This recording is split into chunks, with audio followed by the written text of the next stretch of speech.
This is Ben Silverman, exec producer of The Office, and you're listening to Missin Curfew. What's Missin Curfew? It's when you kind of play guilty, but you show up. How nice is a green light on the road, though? No practice tomorrow, no plane, just go. Scotty Upshaw in the clear, and he scores! Right in front, scores! A few laughs, a little bit of fun, and obviously a lot of hockey talk. You're listening to Missin Curfew. Fellas, coming to you from Hall Pass Media in Newport Beach. This is Missin Curfew, Obes, the Updog, and our boy Swishy. Look at him. He's just, look at the sleeves are out. The guns are out. Coming to, where are you at right now, fella? Tell the listeners where you at. I'm at a stinky Hooters. I don't know if I should say that too loud, but just outside of Clearwater, Florida. Got the UND golf trip like I was telling you about last episode, boys. So day 2, ladies' night here. Boys were on the beach all day, hanging out, waiting for the rest of the crew to come in. So, yeah, it's been good. The draft has been bumped back till 1 a.m. So got a couple of guys filing in late. So it's going to be a runner today. It's a marathon, so don't blow your load too early. But all is well. We got a great crew down here. It's been a lot of fun. My favorite trip of the year. I could tell with the no sleeves. Yeah. You got to be excited for this one. I would say it's what, golf shirts and then just chin hat, optional chin tearaways. Yeah, it's like last night. Even only 5 of us were in town, and we just went right to the beer pong table. We played for probably 5 hours straight. It's just that was our game back up at school. So, boys, it's good to throw on the wood again with the fellas, and yeah, even just hanging out with my brother. You don't get to see him, your siblings a lot, especially when you get older. So it's just so much fun with your best buddies, and yeah, we're gonna go full tilt, full time here coming up. So it's an impressive runner you're on. I went 2 nights hard over Memorial Day weekend, and I'm still fucking hurting, bud. I'm still hurting. I've got everything but an IV too. I've swam, I've done cold tub, hot tub, steamer. I guess my next thing is an IV, but I've been feeling like shit all week. I could use a good bender. I could be honest. I'd love to. I'd love to be right with you. I know you can't wait. I'm wearing the tarp, but I can't wait to just be able to fella tour this up here in the next couple weeks, somewhere in the finals, and just mix it with you boys. A good 3-day fucking just let it eat. Yeah, I need it. Yeah, no, you're gonna get it. You're gonna get it. You're gonna get it. Good. Let's not jinx it here though for the fucking Oilers Nation. And let's not jinx it here. Hopefully they come storming back. But Swishy, how was Old Memorial? I love that track. I played a couple times with Vinny and Richie back in the day. That is a proper golf course, huh? Dude, it was so hard. I couldn't believe it. Like I haven't played a ton of golf, as you guys know, in the last year. More so a tennis player now. But even my brother, who's a +2, +2.5, like he was struggling out there. The heat was getting to us a little bit, but that track. That is a very proper track. Like you said, Obes, you can't miss anywhere out there. Anywhere off the fairway, you're dead. The greens are tough. It was fun, man. It was challenging, but we had 2 good loopers with us. And I actually started heating up a little bit on the back. I parred out, I think 4 or 5 holes on the back to start and then played okay on the back. But the front side, I was just fucking slashing it. I think I shot like 52 on the front. I was awful, but a lot of fun, and it was challenging. And we were playing from the members' tees. I think it was just a shade under 7,000 yards. Yeah, man, that's a hard track. The heat will get you this time of year. We played the Grove with Gretz and Mess, and the heat is a real factor in Florida come June. Yeah, we're Canadians, eh? We like to just beats the hell out of you, especially if you're playing bad. It's just hot and you're sweating. I'd rather hit a couple mosquitoes off me than be too swampy. Yeah. Not on the golf course. It's a whole different feel. You can't grab your club. It's just relentless. You bend over to grab a ball. You see someone's ass sweat. You're like, this is, the fuck are we doing out here, boys? Let's hit a pool party or something, right? Yeah. My shorts were legit dripping the whole time. It's like I came out of the hot tub. It was disgusting. Yeah, that Florida heat. Oh, I always bitch about the desert heat. No, I'd rather do AZ than Florida, bro. It's a dry heat, fella. It's a dry heat. Hey, that's what everyone says. It's the humidity. It's not so much the heat that'll get you. It's the humidity that'll get you, fella. For sure. Yeah, I'm kind of worried about having one too many out there. I don't know. Maybe some of the guys that are, have barrels these days. They might have a jammer out there tomorrow. I'm kind of worried.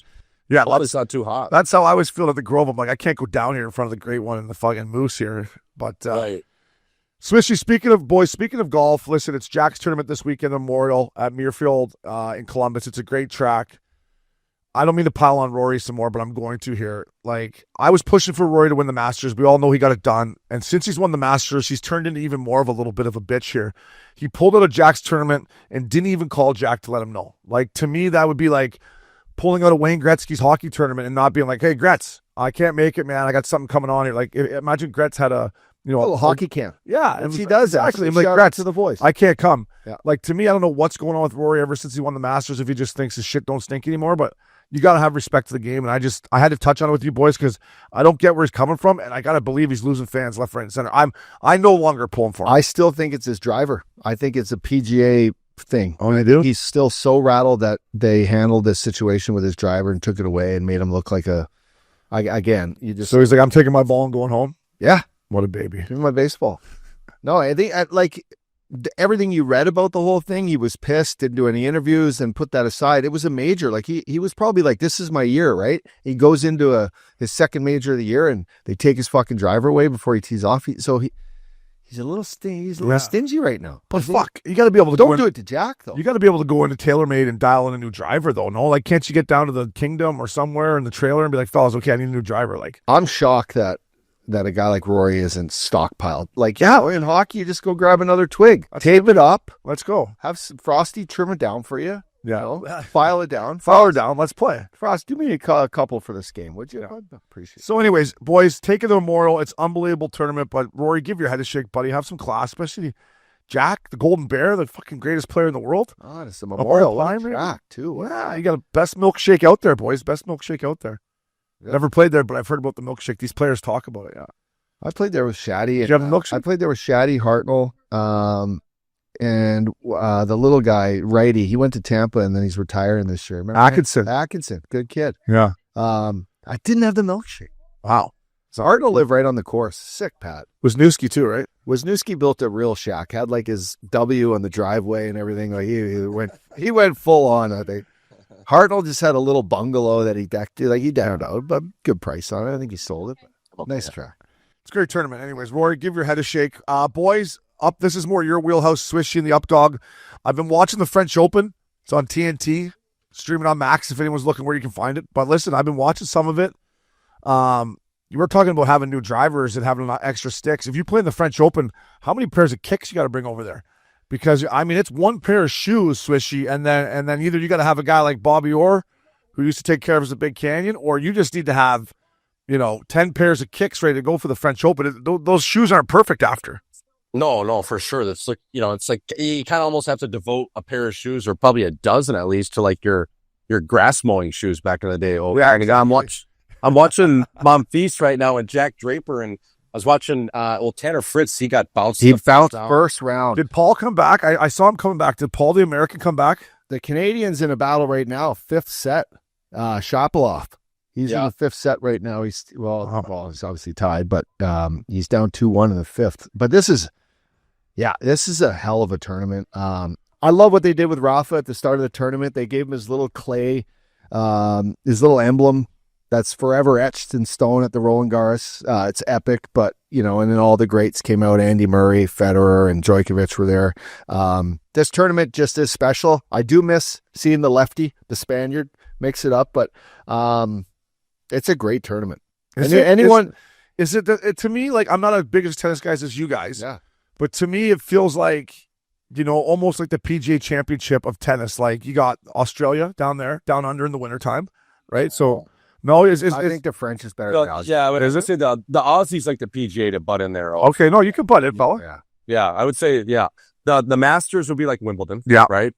And then the Open would be like the French Open, and then obviously U.S. Open Alliance. I think that's how you'd stack it up. Okay, so you're saying down in Melbourne is the redheaded stepchild of the tennis majors. Yeah, it's like Joker's won that tournament, 8 or 9 times, maybe even 10 now. That's why I always I put an asterisk against his name, because Feds didn't, he didn't win as many times down in the down under there. I just think for me, Feds is always my GOAT. So if I'm using something to kind of chirp Joker, it's like, you won a bunch of PGA Championship equivalents. There you go. I'm trying to find this Paul, this American. Anyone know if he came back the other day? Swishy? Well, I was watching it. We had to head out, but he had a groin injury, and he was in the 5th set. But we had to leave to go drop off the rental car. So he did come storming back because he was down 2-love in sets. He was down 2-0, and then he had the guy on the ropes in the third, and I fucked off, and I was just wondering. He looked like the momentum was shifting for him, though. Like, I was like, this guy looks like he's got a lot left in the tank, and the other guy kind of, like you said, don't want to blow your load too early. It looked like he might have. So I was just wondering if he came. Yeah, Casey. Yeah, you did. But it was 4-4 in the fifth. Yeah, you beat him 6-3, 7-5, 6-4. He came back. Wow. Yeah. Okay. Nice. That's a big win for Paul the American. You know, I love this too, and I think I mentioned this before, but you can really, and gamble responsibly on DraftKings, but you can really go full degenerate with this. So you can bet every point.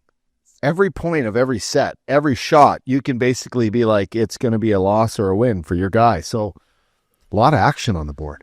A lot of action. I like that. You got to get some skin in the game at DraftKings. Swishy, what's the mentality of going down 2 sets and like? Is it being down like 3-0 in a series, or is it just being like you're down 2-0? You know you got to fight all the way back. Like if you think about it from the amount of time you're going to spend on the court, if you're down 2-0, you've probably been playing for how long? An hour and a half already? Yeah, probably. But yeah, hour to hour and a half. So you know that you got probably 2 more hours or plus of having to come back. Like it's got to be mental. You know, you got to have the mental fortitude to dig in. Because to me, I'm like, if I was down 2-1, I might be like, fuck. They're like, it's probably like being down 2 games, like you lost both at home, and then you start game 3 off on the road down 1-0 in the first shift, and you're just so it's like playing for the Carolina Hurricanes. yeah, yeah. It's like playing for the Carolina Hurricanes. But you can't rely on Freddie Anderson to make that say. It's all you, right? It's all between your ears. So yeah, I mean, it's an incredible sport for just that, which is why I love golf, which is why I love tennis too, because they're just so fucking fast and so. Are arguably some of the best athletes in the world, the way they see the ball and the way they react. In tennis, though, you could take it out on your coaching box, right? Or your racket. But you can just yell. Is it the same in the French as is it at the U.S. Open? But the coaches sit right there and they can, yeah. So I find in tennis, at least, if things are going bad, you can turn around and be like, "Fuck you, coach! What the fuck?" Yeah, blame that. What are you talking about? You told me to go to the guy's forehand. And golf, throw a club. I guess you can't yell at your caddy, can you? Oh yeah, yeah. I mean, yeah, and how funny is it too? Joker, he hired Andy Murray like maybe 6 months ago to be his coach, and he already gassed him. He's like, "Get out of here! Like, I'm not listening to you anymore." So those guys come and go. I mean, Andy Murray was obviously a storied player himself. So I think that was pretty funny when Joker's just like, "All right, you're done." You know, yeah, kick rocks, pal. That's an odd move anyway. That's an odd move anyway. That's like, you know, Obi or I retire. And, you know, all of a sudden, Obi's like, yeah, come be my trainer. I'm like, no, what the fuck? You know, I'm not a trainer. I'm a player. Yeah. What is that? Does that make sense? No, it does make sense. I heard about them talking about to Joe Flacco today about being like the mentor of the quarterbacks. He's like, no matter how I answer this question, I'm screwed. If I tell you I want to be the mentor, I'm not taking it serious enough to be the starter. And if I say I don't want to be a mentor, I'm a bad guy. He's like, my job is to come in here prepared to be the quarterback. I'm not the coach. The coach's job is to develop these guys. So I can see what you're saying. Like, I was a player. I'm not a coach. I'm done. Leave me alone. Right? Yeah. Yeah. I guess it's just a unique thing. Like, but Andy Murray is still probably be playing if he didn't get the full, like, ball and socket hip replacement. We have full hip replacement. I thought it was his feet. No, he was hips. It was his hip. Hey, Schwizzy, terrible injury. Yeah, I think it was. I think it was the hip. Don't cheat the feet, though, either. Don't cheat the boys, we're the 4 majors, great cities for all of them, but like Paris, like off-court distractions. I mean, Paris, I know New York, the same thing. And then I've never been to Melbourne, and then Wimbledon, London. I mean, a lot of off-court distractions at the majors. Yeah, I mean, the F1 was just last weekend, right? So they fly in, all the hottest of the hot are there, the richest of the rich. They're all in Monaco. So you'd think they just puddle jump helicopter city right into Paris, get a couple nights. A lot of distractions, Swishy. Would you be able to focus in Paris, Swishy? I think in Paris, Obes, I would be able to focus. Now, the night fight at Arthur Ashe, like leaving the court at 11 p.m. on a Thursday or Friday, fully knowing I don't have to get up there for at least another day or day and a half, that would be my distraction. Like bombing back into Manhattan, for me, that's the number 1 city in the world as far as I'm concerned. So for me, I think I would be able to keep it under the ropes in Paris, but it might be a different story if I'm in Manhattan. Yeah, and you've never been to Australia, right? No, never been there. I'm telling you, fella. Fella tour. Talent out the wazoo there. Fella tour, Melbourne. I went when you were on Bender with Loops. I told you I didn't want to leave. We were there 2 weeks. He's like, we got to leave. I'm like, I'm not fucking leaving, Loops. I'm staying for 2 more. He's like, we got to get back. So, what about this Blake Sheldon? This guy throws just missiles. Has he got a chance in this thing? Yeah, he's the lefty from down under. Well, he's American, but he throws just missiles, right? Yeah, he's basically grabbing some popcorn back here with his serve and just whoosh. And then I got to ask you about my females, Sabablanca. She's still mixing it. Still a favorite? She's favorite to win. I threw a little long shot plus 600 on DraftKings on Mira Andreeva. Oh, yes. Semi-final last year, best Grand Slam. She's a clay court specialist magician. I watched the Polish girl. Help me with her name. She used to be number 1 in the world. Swiatek. They said her game's coming. Yeah, well, she's badass. Yeah, but hasn't she battled some injuries lately, Swishy or something? She's coming back. Like she was number 1 and then she got hurt, didn't she? Yeah, she's got a heavy forehand, but it's so tough to beat Sabalenka. Like if she's on her game, man, she's unbelievable. She's like a dude out there. If I can't beat her, join her. No, you can. The rapper. Yeah, I know. Just join her. I like how the women only got to play 3 setters too. I like that. The 5 setters, it's just fucking. I feel bad for those boys out there having to battle that long. Plus, I don't want to watch it for 5 sets. Although, unless it's prime time at Arthur Ashe, I can sit back on the couch and I'm praying for a good 5 setter there. So, anyways, boys, I thought about you fellas. I know you guys are big tennis guys. I've been watching a little bit of it. It is fun to watch. Just worried about their sneakers. They got to take care of those kicks over there. Before we head to break, let's not forget this show is presented by DraftKings. DraftKings, the crown is yours. We'll be right back, fellas. Welcome back to Missin Curfew. DK Bets playoff review or recap presented by DraftKings. DraftKings, the crown is yours. Up dog, we're filming on a Thursday, game 5. Oilers are up 3-1. You got the tarp on. I got the tarp. How you? Listen, I'm just not thrilled that Jeff Skinner has worked his way back into the 4th line lineup, but Ekholm is back. Take him off the milk carton. I like that. But how you feeling going into game 5 here, buddy? I've already bet the Oilers, so my money on DraftKings on the Oilers. I like the depth, Obes. I'm ready to step in. I think Jeff Skinner, grab your nuts. Get out there. Don't wear a jock tonight. Get out there and lay your nuts on the line and throw some body checks. It's playoff time. You get to play your second career playoff game. For me, I mean, listen, you work all day. Everyone always says it's not like 20 guys, it's 25 guys. Well, Ekholm is a big piece, and what a piece to be able to put back in the lineup. They're going to need some help, boys. This time of year, guys are banged up, and going into Dallas with their backs up against the wall, going to get their best effort tonight. That building's no joke. I just expect, I might have shot one of the boys, one of their star players, a little message last night, said, go get him, eh? Step on the gas, boys. Fucking finish them off. You're like, I need you guys to win so I can come to game 1. No, that's exactly right. I just think, listen, Oilers have stepped up in these moments all year when people have doubted them or they've had an opportunity to put something away and seal it, they have. And I just expect, Obes, that, whoever's in the lineup tonight, doesn't matter. There's a big purpose here. Get 4 games away from winning the Stanley Cup. So I'm expecting them to close it out. You're expecting a desperate Oilers team. Yeah. Boys, I love what Uppy, I loved your tweet. I think it was yesterday or the day before about Troy Stetcher, maybe inserting him on the fourth line as a right winger, because that is what I worry about when Skinner coming back in the lineup here. And I don't know, it doesn't really matter how many minutes he plays, whether it's 6, 8, 10, or 12, whatever it is. But I just thought that was an intriguing take. I like that. But we'll see. Hyman's a big loss. Is Connor Brown going to play tonight, or is he out as well after getting his shin wrung?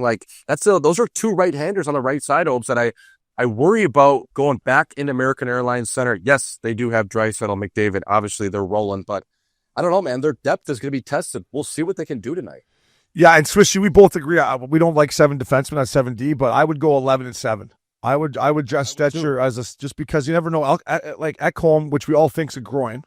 Right, let's say he goes out there first shift and gets a run at the old American Airlines Center, which doesn't historically have the best ice in the league. Now you have 7D, or if you just want to not ease Ekholm in, but just kind of see how it goes. But to me, to throw Skinner in there is just a waste of a. I hate to bag on him. I mean, I'm sure he's a nice guy, but it's just a waste of a player. I'd rather have you at fucking 41 and a half years old. I would go out there tonight. 100. What are you weighing right now? I would leave it all on the line. I'm about $191. I would fucking run through the wall for these boys tonight. Yeah. So you would expect a guy number 53, Skinner, to do the exact same thing that you or I would, given the fact that he's in the conference finals and he's been watching fucking games from the press box, eating popcorn and fucking getting bag skated. You just hope that he goes, I know what to do. You know what to do. You can't come out. And I think that, everyone knows what it's like to fill a position, and Corey Perry's going to fill that position for Hyman with either Nugent Hopkins and McDavid or whatever the case may be there. Corey Perry knows what his job is in that spot. He's been doing it all year, and he can play that position. Jeff Skinner, know your role. You're not just going to go out and dip-de-doo and play make, just been making plays. You got to lay it all on the line, is what I'm saying. Yeah, you got to get out of your comfort zone, Yeah. Jeff Skinner. Especially, like, lean on somebody. Like, bleed all over him. Let him know you're there.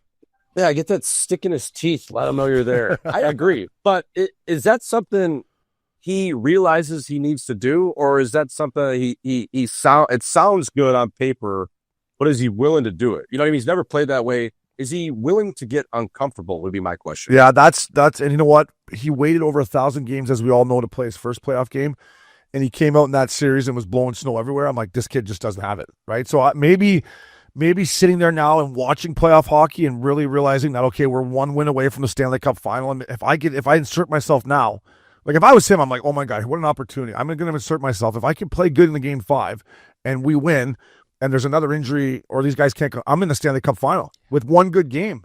Just go out there and fucking leave it all on the line. I get my name on the cup. Yeah. Let's go. Right? Like, but I'm with you, Swishy. The way he played in his first, did he get 2 games before they scratched him? I think he got one. I think it was just one. Yeah, one was enough. One was enough. Yeah. So tell me what Dallas Stars team are you going to get tonight, Obes? A team that needs to score fucking goals, man. Like, to me, Rantanen, he's still leading the league in playoff goals with 9. He's tied with Bennett. Maybe Bennett's got 10 now after last night. But listen, he's got a hat trick in 2 games, right? So he's got 6 and 2. To me, Duchesne, Wyatt Johnston, Ben, like their scoring has dried up. I don't know what to expect. I think they will be better at home. I think they're going to have a good push early, but I don't. They're going to have to win a low-scoring 2-1 game. Can they keep the Oilers for the first time all playoffs under 3 goals, right? I think the Oilers have scored over 3 goals every game, Swishy. I'm looking at Wyatt Johnston, boys. I need more from him. If the Dallas Stars are going to have a chance here, I think he's a great player, obviously an unbelievably skilled young kid, but very perimeter the whole series is what I'm seeing. And I think that's one guy that's got to take it inside the dots, make some plays, get a little greasy, and we'll see where it goes from there. But if I'm looking at one of those guys, I need a little more from a young kid like that. Yeah, it's fucking cold in Dallas for him, right? He's like -17 or something. Yeah. Woo. Yep. Over 5.5. That's probably the lowest total for Edmonton Oilers game all season. I mean, KC, can you fact check this for me? The Dallas Stars record in the postseason is like when they give up more than 2, they haven't won a game.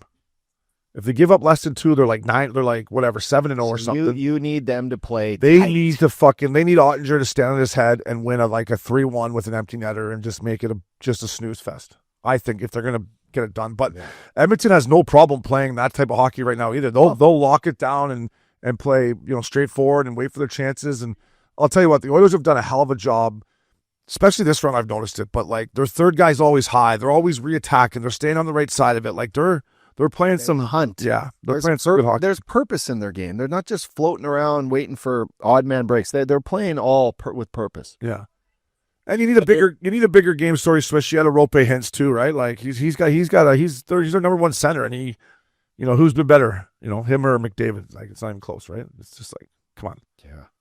Wow. So they just need to find a way to win a hockey game tonight and see what they can do. But the Dallas Stars are 6-8-0 and 2+ goals in the 2025 playoffs.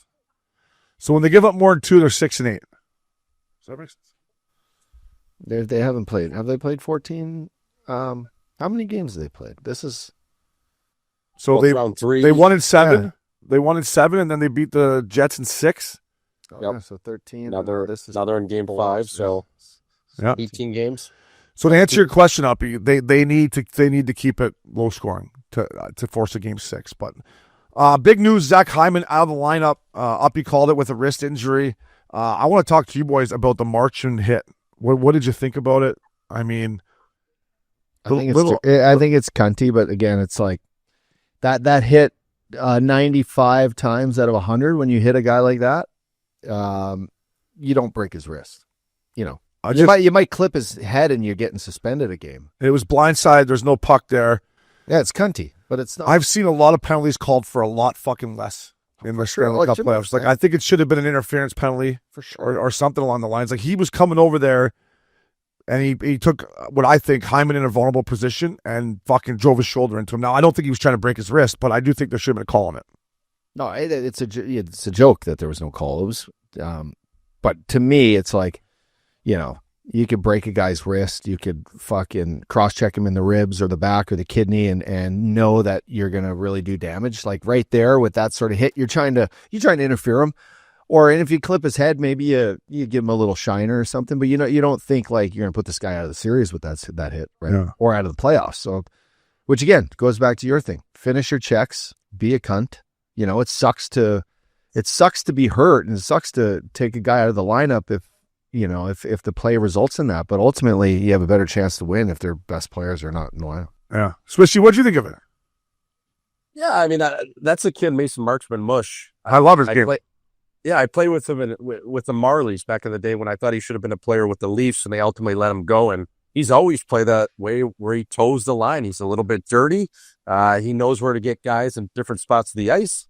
He does a little flyby on Hyman. I think I'm with Uppy. He's not trying to injure him, but yeah, he's trying to let him know he's there and he's not going to get away with anything in that spot of the ice. So probably a 2-minute penalty, but as far as suspension or anything like that, more than that, no, I think I'm okay with it. And that's playoff hockey, baby. I think he dives a lot, though. He falls down a lot. I had this conversation with Mo when I saw him a couple weeks ago, and he's like, "Fuck, the guy's on the ice a lot." I'm like, "You're right, he does fall." So was I, but I think he just dives. I think he dives a lot. I don't know if he's a diver more than he just falls. I think he's got weak ankles. Yeah, he does. Swishy. Him and I are perfect. Yeah. Yeah, he does have weak ankles. You watch him skate tonight. Like he's kind of like pigeon-toed a bit. Yeah, he's like a little Bambi-like. Yeah. But he's fucking on the ice more than Zamboni some nights, yeah. BMO brought that up to me. He's like, notice how much this kid's on the fucking ice? I'm like, you're right. He is always laying around. Not laying around, but falling down and getting up. I think he went over through the wall. Does he like hit to hurt when he goes out there and hits? Or is he? I don't think he can get going fast enough to really hurt guys, right? Besides breaking Hyman's wrist.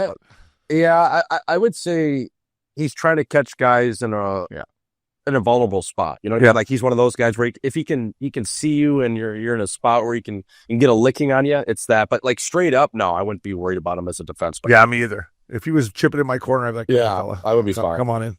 Yeah. But I do love his game. I do think there was some little cuntiness to that hit. So it's a shame about Hyman.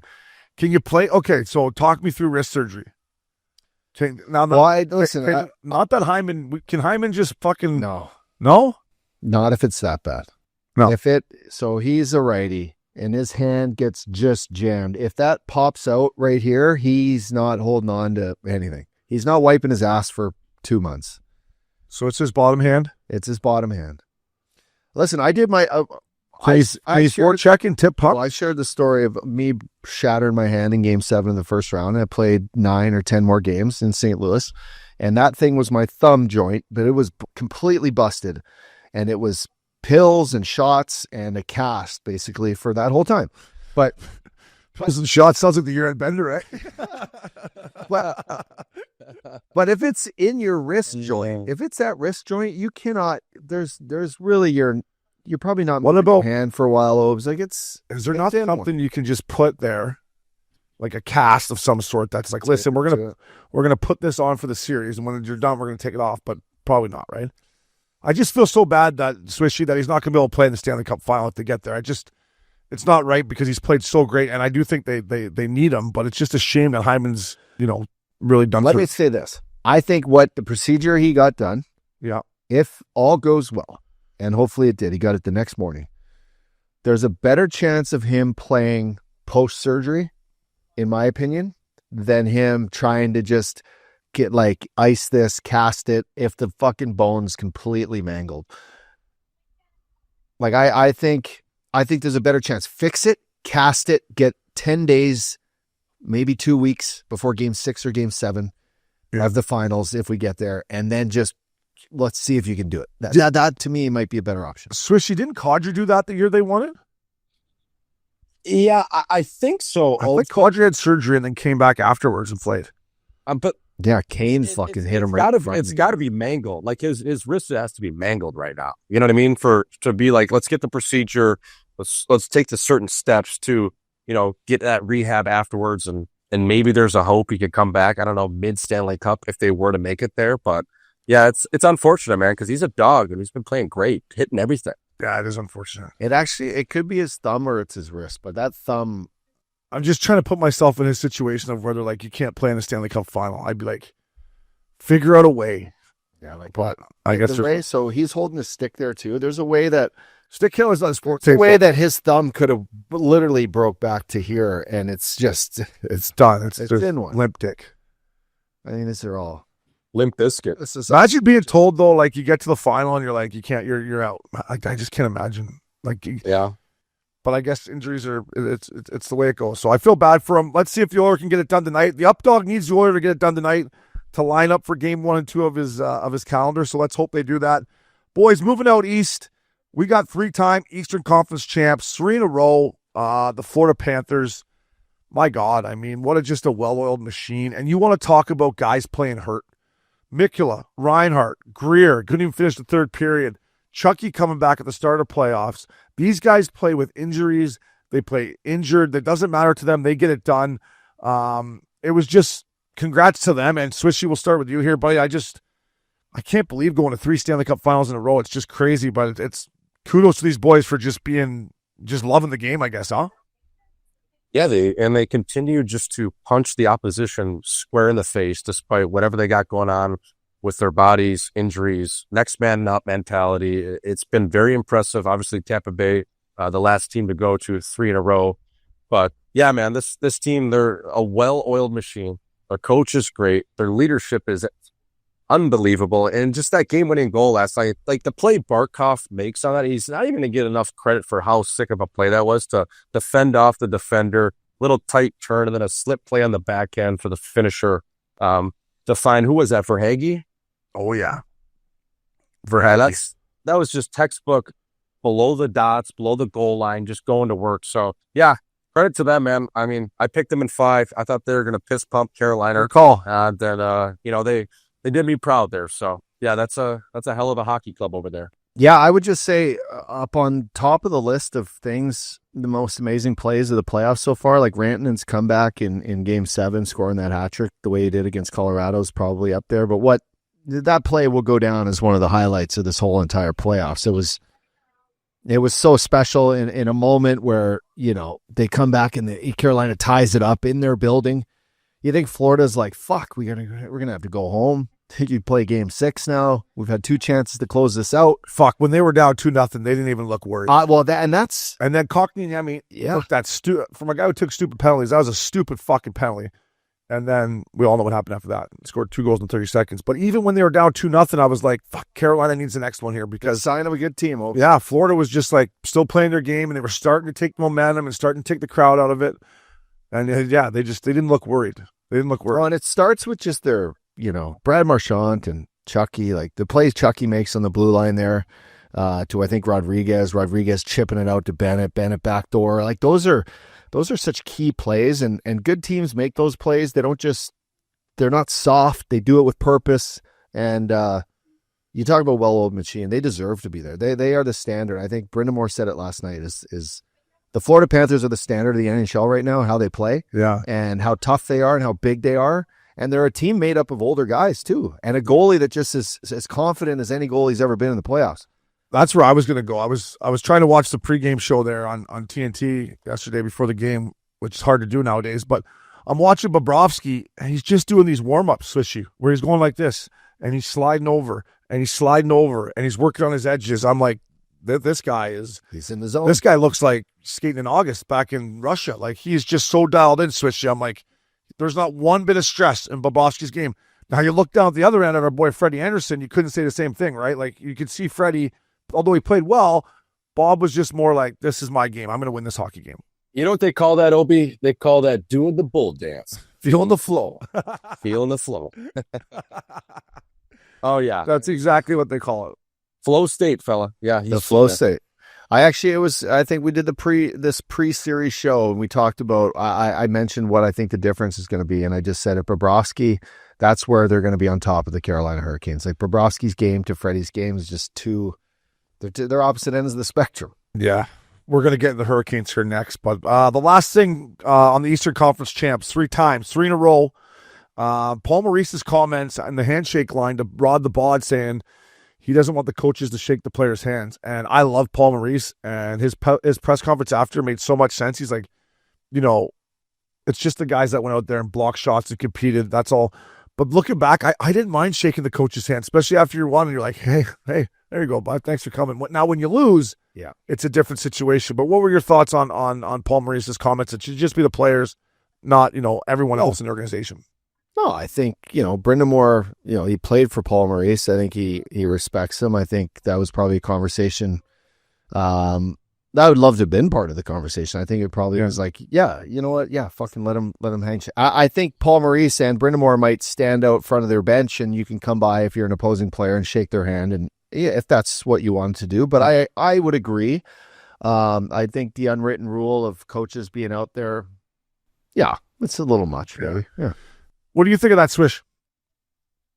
I'm with you, Obes. I always like, especially when you won, getting out there and shaking the head coach's hand and the assistant coach's hand, and maybe you didn't like a coach on the other side. You had an assistant, you kind of stick it to him a little bit, fella. Yeah, hey, fun. Yeah, enjoy your summer, bud. Where are you golfing next week, buddy? I'll set up a tea time for you. Exactly.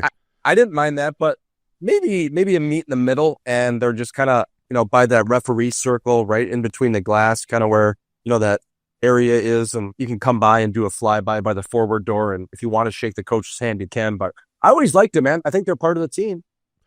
Yeah, and the prime example was when we beat the Ducks. Nashville beat the Ducks, and I could shake Randy Carlisle's hand. That handshake line, it felt pretty good. But anyways, congrats to those boys. They got some time to rest up, some vitamin D, and they will be a tough out in the final, as we all know. Moving on here, it's tea times, fellas. The Carolina Hurricanes, KC, they did it to us again, eh, fella? They fucking did it to us again, bud. Again, it's tough. It's tough being a Canes fan. We get and Rod had that post game interview, and he kind of got asked that question. Like it's year after year, and it's the same thing. Like, what are you going to change? And Rod kind of bit back, like, the Panthers are the pinnacle. They're what every team wants to be, and that's how we play. They're just playing better. They outplay us, so it's tough. I don't know what's next. I'll tell you what they shouldn't have done is given fucking Taylor Hall a 3-year contract before the fucking playoffs started. Did you watch him out there against the Panthers? You might as well have had my fucking nephew out there. He was just useless. They gave him a nice 3-year ticket. Listen, I love Rod the Bod. I agree with one thing he did say, boys, is that after all the guys they lost last year in free agency and stuff like that, Gunsel left town, like I thought the Hurricanes are going to take a step back. I thought they had a great year. They had some easy matchups with the Devils and then a veteran kind of older Caps team. But to me, the guys that played well, Seth Jarvis, man, you look at his face after the playoffs right now, he's got a scar over his eye, cuts on his face. Yeah. Like, and I always talk, I hate to bring up Mitch Marner here again, but every year when the Leafs lose out, I'm like, this guy doesn't have a scratch on his face. Seth Jarvis, cuts, scratches, he left it all out there. Stank Oven, same thing with that kid, man. He goes to the dirty areas. To me, they just took too long to get into the series. Their big boys stall. They didn't have the bite at the start, Swishy, and to me, as we all know, once you get down 3-0, it's corn dogs. But and another guy that I expected more from was Svechnikov, man. Like, I really thought he was a top line guy, which I guess he is in the regular season. But to me, Swishy, he wasn't good enough. And I know you had the gentleman's sweep, so good call, my man. Yeah, I just think sometimes their playing style doesn't really match up with their personnel. Like they kind of play like 94, 95 Devils, like Jacques Lemaire kind of hockey. And at times they have an undersized lineup. We have guys like Jackson Blake. Stankoven's a good player, but he's undersized. Tyson Jost has been in the lineup a little bit. Jarvis, yeah, he's an unbelievable player, but still a little undersized.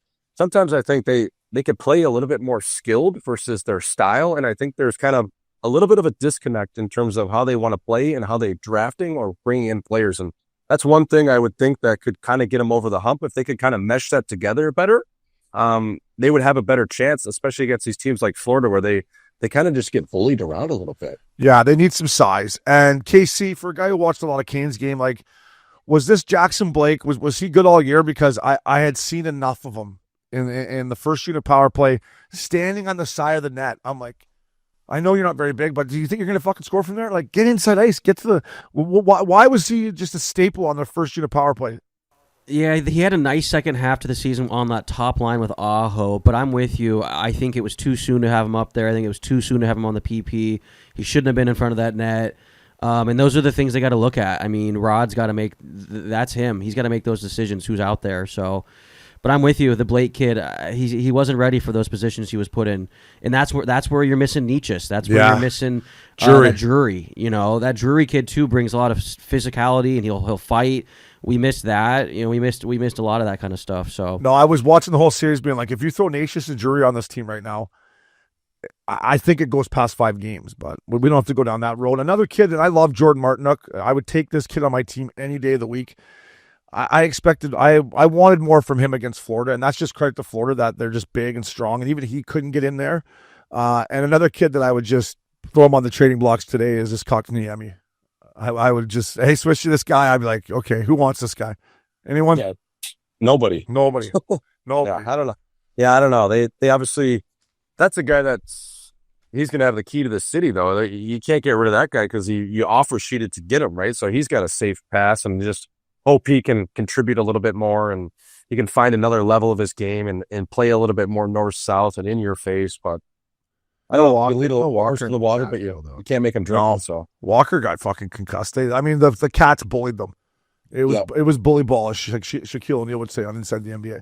It was bully ball. But hey, to the Caniacs fans, man, they're unbelievable. That barn to watch games in the playoffs. They're rowdy. They're into it. Better luck next year, though. Eh? Hey, Gilmore, didn't I call your name? Huh? Oh, better luck next year. So enjoy the year-end bender, boys. What's worse, boys? I was thinking about this. You made it to conference finals. Is it worse to lose in the conference finals or the Stanley Cup final? No, I think the conference final. It's worse to lose in the conference final because you don't get anything. You don't even get the thrill of going to the final. Yeah, it's all about the finals when you're there. Yeah. And I don't know that, but I know losing and what that feels like, and it's not good. But I'm sure, like, once you get to that finals and it's the Stanley Cup crest is on your jersey, out in the middle of the ice, there's only one game in town, right? You're going to see the mug. It's actually going to be on the ice, whether you pick it up or you're watching someone else do it. It's like fucking right there. But you get the feel of the final, right? I played in the Stanley Cup final. I lost. It sucked, but you went to it. You get that patch on your jersey that you can always keep. Like, I was just thinking that last night. I'm like, these poor bastards lost again in the conference finals. It would sting either way, but at least if you got to play in the final, you're like, I made it to Stanley Cup final. It didn't come our way, but just losing the conference finals to me zings a little more, Swish. For sure. And what Uppy said is when you get to that final, it's the only hockey going on, and it's the only hockey that matters. Everyone's watching it. The media, there's way more attention. There's way more people, non-hockey fans watching the game. There's people, stars, celebs popping out. That's why you play the game. I think it would sting more for sure to lose and pack your shit this time of year versus a Stanley Cup final. Yeah. Lots of good golf courses in North Carolina for them. Go play Pinehurst, boys. Go play Pinehurst. Good run. Seth Jarvis, fucking get some blue lights and ice down that face, fella. You played your guts out. I take that kid on my team any day. Updog, speaking of that, get this guy a Labatt Blue. Fellas, brought to you by Labatt. With Labatt, you can buy beer and get gear. Go to their website, snap a photo of your receipt, and upload it to gain points towards exclusive merch. Any size, any product, anywhere you're buying Labatt. Sign up at rewards.labattusa.com. Fellas. Boys, I'm dishing out 3 here. I got 3 Labatt Blues. It's going to the Worm. Game 4, he played unbelievable. And also, he's got 230 playoff games, which is more than any other team since the year, what year was it? 2000. 2000. Since 2000. Here, I got it on my phone here. Yeah, since 2000. I took a little screenshot of it, but stand by here. Yeah. Since 2000, Corey's got 2 pairs. The Worm's got 230 games played, and the Pittsburgh Penguins are next with 219. So, Worm, get yourself Labatt Blue. They're going to need him uppy as they keep rolling here. And moving on, Ryan Nugent-Hopkins, a guy who I'm hard on. Swishy, I think we've both been hard on him at times. Listen, he's been unbelievable in this conference finals and throughout the whole playoffs. Game 4 was unbelievable. He had 2 unbelievable dishes. So Ryan Nugent-Hopkins, get yourself a Labatt Blue.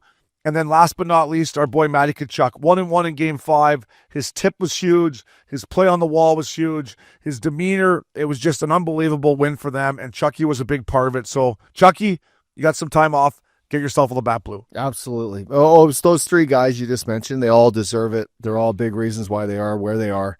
And man, Matty Tkachuk, what a little stretch he's put on. He's been For great. A guy that we didn't even know was going to play in the playoffs. I know. I saw Gretz. Gretz was on the Kelsey Brothers New Heights podcast, and Gretz had Tampa, Edmonton in the final. That's the same final I had. And Gretz said the same thing that we all said. He's like, I didn't think Matty Tkachuk was playing. So without Matty Tkachuk, I didn't think this team could go back to the final. And that's exactly what I thought. Swishy, Chucky came out of the goddamn hyperbaric chamber or whatever and was ready to rock. And here we are. They're going back to the final. Yeah, and they look primed as ever to win. Yeah. So good on those boys. The one view I wanted to give is just to the captain of that team, Barkov. We touched on it earlier, but just that play out of the corner, a man's game below the goal line there, and just able to zip it over to Burst Swaggy. How are you? Pack your shit, Carolina. We are going to the finals. You're going home. So that was juicy. That was sick. Yeah, and Ryan Nugent-Hopkins has been unbelievable. That was a guy that I've said they should have traded for years, and the way he's playing right now, I mean, he's got the game on a stick. He just makes 6 plays. He never makes a mistake. So good on those boys. Moving on here, boys, the Missin Curfew Dog of the Week. I'm hard on this guy more than anyone. Evan Bouchard, Mr. Playoffs. He fucking just floats through the regular season, and playoffs come, and he fucking lights it up. But the other night when he went and slashed Rope Hintz on top of the laces, that is playoff hockey.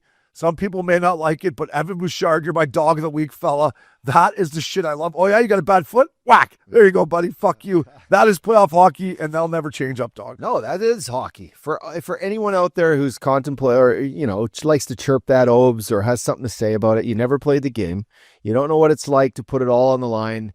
It hurts. It hurts to win, Schmaltzy, and in that case, you got to let the guy know, hey, you're going to lace him up again. We're going to let you know we're here. Yeah, and what the fuck are you gonna do about it? Yeah, I'm gonna chop you, and what are you gonna do about it, huh? You gonna show you're a man, or are you a bitch? What are you gonna do about it? That's right. Yeah, and Rope Hintz, give your balls a tug. He's 6'4" too, Rope, isn't he? Like, I should get a little. I don't know.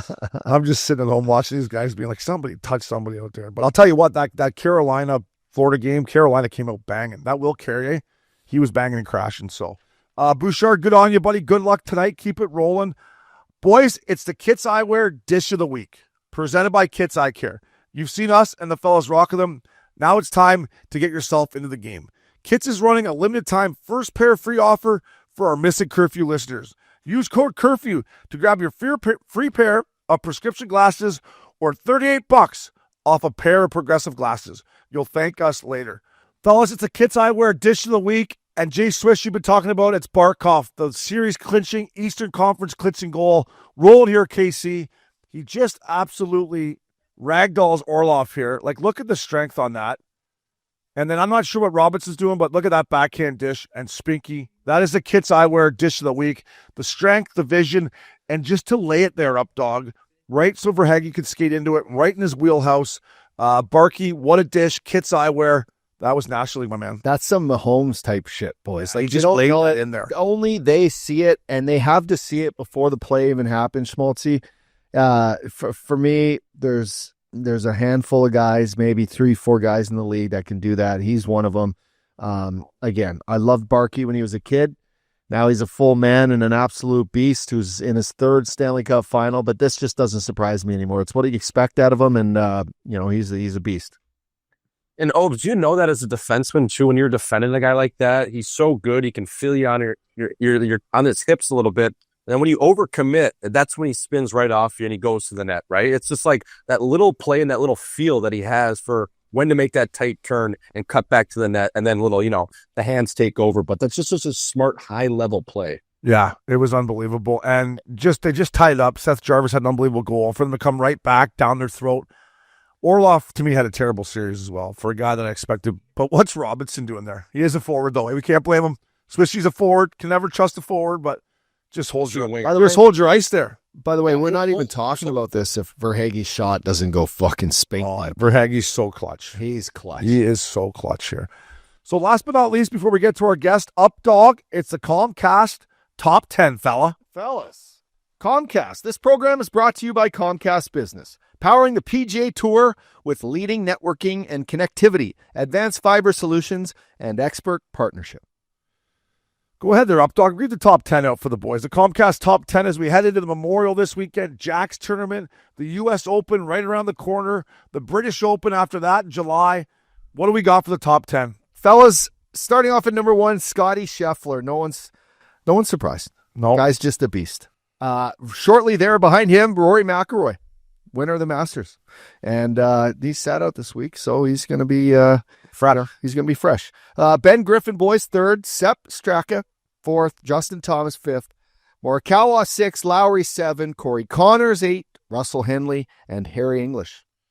One thing all those guys got in common, if they can stay there, it's going to be a nice payday at the end of the year. So that is the Comcast top 10 there, boys. Enjoy the Memorial this weekend. Up next, we have the former chairman of NBC, the creator of The Office, the producer of Untold, and also the producer of the new show coming out, Stick, with Owen Wilson, which I cannot wait to see. Updog's boy, Benny Silverman, coming at you next, fellas.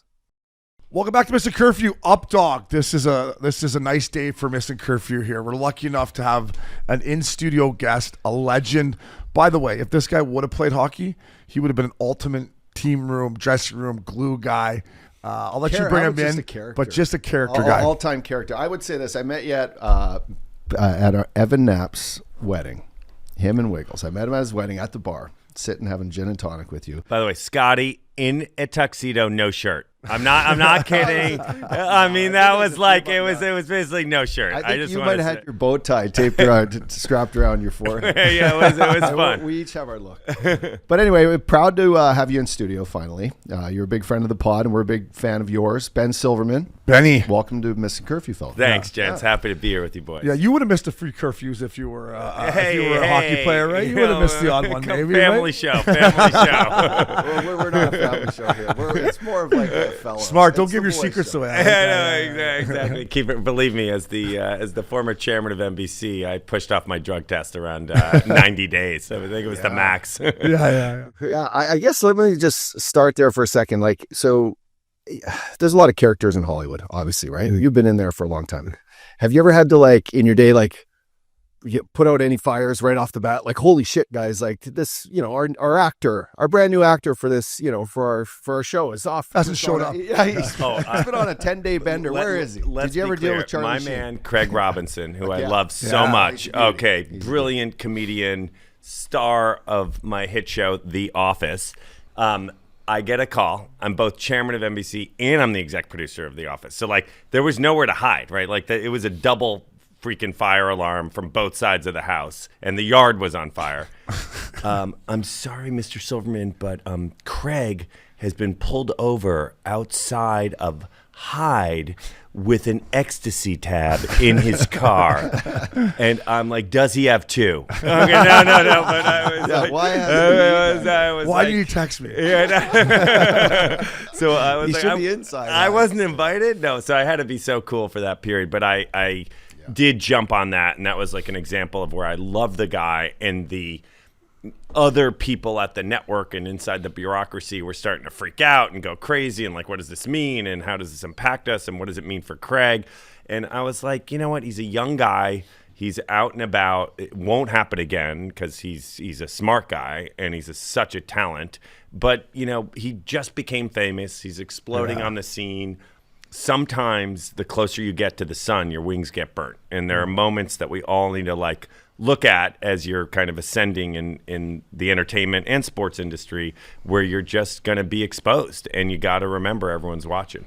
That's got to be tough, right? I mean, we had a little bit as hockey players, but being an actor in Hollywood is the next level. Once you become famous and there's so much fun to do, it's just like you got to probably take a step back and be like, okay, I got a career to focus on here as well. And there's some learning curves for that. There's so many learning curves, and a lot of my pals like operate in kind of two different lanes. One when the door is closed, and one on the outside. And some people are extraordinary. They're, at giving so much of themselves. The guy who signs the 1,000 autographs, or the guy who shakes the hands and poses for the selfie, it takes a lot out of them, right? It's all internally reflecting out, and they have to, go deep to refill their own tanks. And sometimes that means shutting the door and doing whatever it is that they're into on their own. Yeah. And it is tough. And, and I, even as an executive, I got, constantly people were trying to take you down for any move you made or anything you said. Yeah. And you've been in Hollywood such a long time now. You've seen it change, right? Like, it seems like now more than ever, obviously with social media and everything like that, like, it's so much easier to get in trouble. Or back in the day when Leo was coming up and Brad Pitt and these boys, like,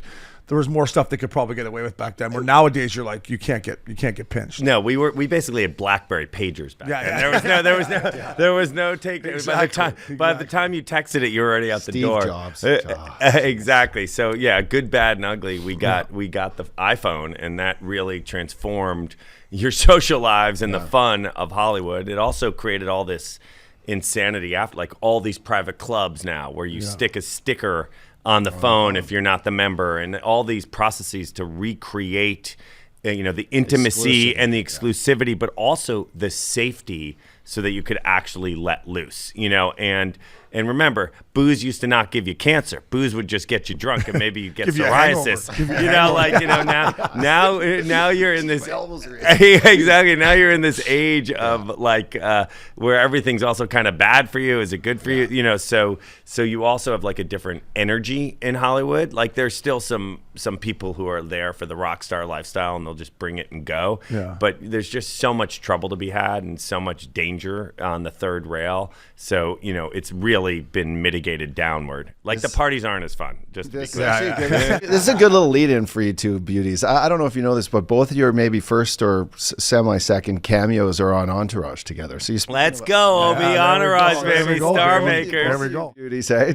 You got your SAG cards. Yeah, well, that's when I realized, like, I always, we would go up to Hollywood when we were playing. Every weekend I want to go up there, and I always thought about, man, if I wasn't, I would love to be an actor. That would have been the unbelievable thing. And then I spent a day on Entourage, and I realized how long it took to shoot one scene. Oh, yeah. Right, dude? I'm like, I go to cons, I'm like, bro, that was 17 seconds of that show, and we were there for 9 hours. Like, No, you get an appreciation, Benny, for like how long your days are and how particular every little thing's got to be. I don't think I could be. I enjoy it. I think a lot of the people who are on my side of the camera in the business are failed actors and writers and directors. Most of it because they didn't have the discipline to do the work. Like you can't have an edible and go act. You can't, fake. You can't fake delivering a script. You can't not show up before the actors if you're the director. So all of that requires an incredible discipline that I think a lot of the people on the other side of the camera just don't have. And separately from that, it is so much goes into a production. Everything from, sound to lighting to setups to locations to how the performance is playing, to how you're shooting the actual scene and getting the coverage is what we call it, to make sure you can piece together something in editing. And it is a long, arduous process. That's why there's 100 people around the set, all with different tasks. And then you have to watch consistently for something we call continuity, so that if you interrupt something or it shifts, you make sure that person's hair is, the same part, and you make sure they're wearing the same exact color, and that the shirt, if it was half untucked, it's half untucked. So there's so much kind of that machinery involved in making great content, and then when it really works, it just feels easy and like art, and then you're feeling that moment viscerally, and it's awesome. Yeah, I always tell the boys it's all about lighting. It's all about lighting. It's all about lighting. Well, you got that tan. You got that tan, Obi. You get me on a good angle with some good lighting, you can make me look good here. Scotty still looks Canadian over there. I mean, he's got that pale skin. 3 days in the hospital. Exactly, boys. Mazel tov, Scotty. Let's go, Daddy. Right? Benny, I wanted to, I think I heard Vince Vaughn say this a while back about, those movies that we kind of grew up watching when we were, playing the NHL old school, the Anchormans, the raunchy kind of, over the line comedies that, nowadays, we talk about Entourage. I love Doug Allen. I've become friends with Doug Allen, through Kevin Connolly, and, love Kevin. Yeah. Kevin hosted my bachelor party. Yeah, like Entourage. If Entourage came out today, like it probably wouldn't have got greenlit to make. Like, do you think we'll ever get back in Hollywood to where maybe it's not so sensitive and we can make these movies, or is it just that's an era, it's moved on, and let's just move on to different type of films? I think it's reversing that pendulum. I think there are social mores that have evolved in just general, and how people treat each other, and where some of the comedy can come from, or some of the kind of show topics or movie topics. Yeah. But I think as we're living through the era of DJT and crypto kleptocracies and whatever the hell you want to do, and I'm not that you want to do as our current president likes to do, and surviving every single moment, there is an absolute reversal, and the country's demanding it too. By the way, the country's pissed off. Like they need to laugh and they need to feel good. And really good comedy involves hyper specificity. It also involves some stereotyping, because within those stereotypes, there are tropes and there are these comedic engines of familiarity and assumption. And also, you sometimes need to be uncomfortable. You need to be kind of a little outsized. It's definitely softer on a certain level, but I think you're seeing, like, we're going to do a new show related to The Office called The Paper, and we're consciously being really funny. We're not being, the characters themselves and the actors aren't quite as angular as Carell's character was as Michael Scott, but there is some really strong comedy that touches on all of the gender and race and ethnicities that are playing out inside the show in a really funny, true way, and it brings you together. And it actually unifies, these people. All in the Family was an unbelievable show that brought people together. The Office was an unbelievable show that brought people together, but it did it through piercing comedy. And I think we got to do that again, because I know I'm not laughing at most of the shows I watch now. And it's so true about, like, The Office, and I'm going to bring Entourage back up again. Like, Memorial Day weekend was this weekend, and a couple of our friends that we haven't seen forever, we call us the OG Newport, we haven't seen them forever, we start doing Entourage quotes, right? We start doing other stuff. We all start laughing. It's just like a good comedy. Like, we, Jordan Smoltz on our show, we'll go over movie lines and we all laugh. So, like, comedy and movies can keep you connected, in my opinion. Absolutely. And you know what? The Office is beloved by Democrats and Republicans. They're unifiers. They're not like, no one's aligning. If you look at somebody's music list, they're listening to, Jay-Z's New York, and they're listening to Sweet Home Alabama. Like, I always am like, go to somebody's actual, music taste, and they're not as far apart as you think, when you start to look at and quality always wins.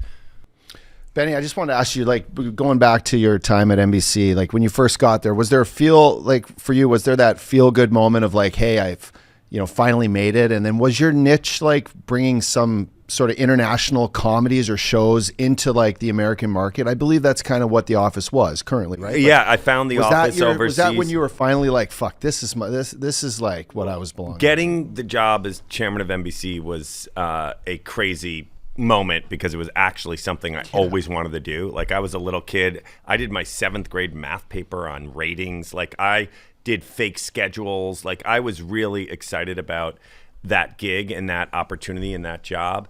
And I had a couple of moments in my career where I'm like, oh my God, I think I've made it. Like, this is serious. One of them was I put together Who Wants to Be a Millionaire, and answer your question specifically, which I found in London. And I lived in London. I ran the William Morris agency in London. And I found so much content that I remade in America, from Big Brother to Who Wants to Be a Millionaire to The Weakest Link to Cracker, which was a drama, to all this content. And then I realized I wanted to do it for myself. Like, I was watching a lot of the content not get executed well after I would identify it and put it together, and it wasn't, like, done at the level I wanted to. And so I had found The Office and realized, okay, I want to start with this as an example of what I can do in a new company. But a couple of the moments that are like, I was 30 years old maybe I was 29 years old actually I was 29, it was 1999, in the Bahamas with my girlfriend at the time, Heaven. Ooh. Middle name Lee.